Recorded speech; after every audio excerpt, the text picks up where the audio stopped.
हरे कृष्ण. कामिनी कादंबरी ज्याच्यावर तुम्ही भरपूर जिच्यावर प्रेम केले, खरं तर खूप छान छान रिव्ह्यूज आलेत आणि मला अजून हवेत. सो त्यातला एक छोटासा प्रसंग मी वाचून दाखवते. कामिनी काय म्हणते बघूयात. तो ऑगस्ट महिना होता. बाहेर मुसळधार पाऊस पडत होता. श्रावणी महिना असल्याने मध्येच ऊन पावसाचा खेळही सुरू होता. संपूर्ण सृष्टी नटली होती. सगळीकडे नद्या नाले तुडुंब भरले होते. शेती हिरवीगार झाली होती. त्यावर पडणारी सूर्याची किरणं सोन्यासारखी चमकत होती. हवेत छान रोमॅन्टिक गारवा होता.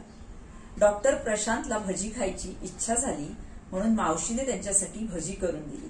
खमंग खुसखुशीत भजी खात रोमॅन्टिक गाणी ऐकत खिडकीत बसून पावसाचा आनंद घेत प्रशांत फोनवर बोलत होते.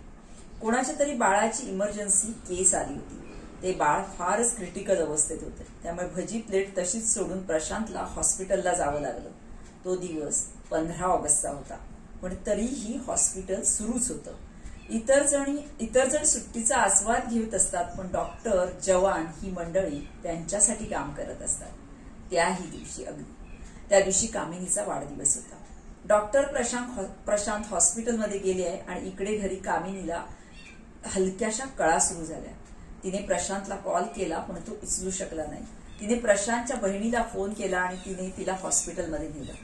प्रशांत तिकडे कोणाच्या तरी बाळाचे प्राण वाचवत असताना ते बाळ गेलं आणि त्याच दरम्यान तिकडे त्याच्या बाळाने जन्म घेतला. डिलिव्हरी नॉर्मल झाली. प्रशांत आणि कामिनी तिच्याच वाढदिवशी आई बाबा झाले.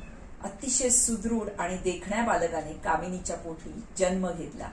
ते बाळ अतिशय तेजस्वी होतं.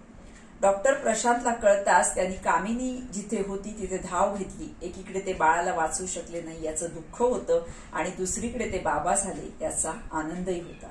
त्यांनी बाळाला पाहिलं आणि कामिनीकडे पाहून स्मित हास्य केलं. कामिनीच्या केसांवरून हात फिरवत ते थँक्यू म्हणाले. कामिनी, तुझ्याच वाढदिवशी बाळाचा जन्म हा किती सुंदर योगायोग आहे ना. तू घरी आलीस की मोठी पार्टी करू आणि तुमच्या दोघांसाठी एक सरप्राईज गिफ्टही आहे, जे 2 दिवसांनी हॉस्पिटलच्या दारात उभं असेल. कामिनी विचारात पडली. 2 दिवसांनी हॉस्पिटलच्या दारात कोण उभं असणार आहे? माझ्यापासून काही लपवलं जातंय का? कामिनी, अभिनंदन.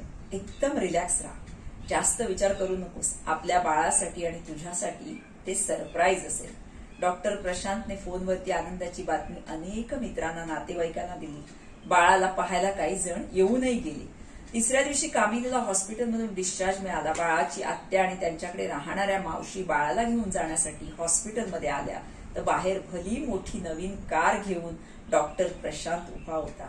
नवीन कार पाहून कामिनीला आनंद झाला. कामिनीच्या वाढदिवसाचं आणि बाळाच्या आगमनाचं ते मोठं गिफ्ट होतं. नव्या कोऱ्या गाडीत बसून बाळराजे घराकडे रवाना झाले.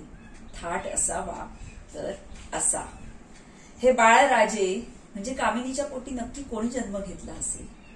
नक्की कोण असेल ते तेजस्वी बालक? ही कामिनी कोण असेल? डॉक्टर प्रशांत आणि त्यांचं जे कामिनीचं बाळ आहे त्या बाळाचं नाव त्यांनी काय ठेवलं असेल? बारसं कधी झालं असेल? कोण आलं असेल?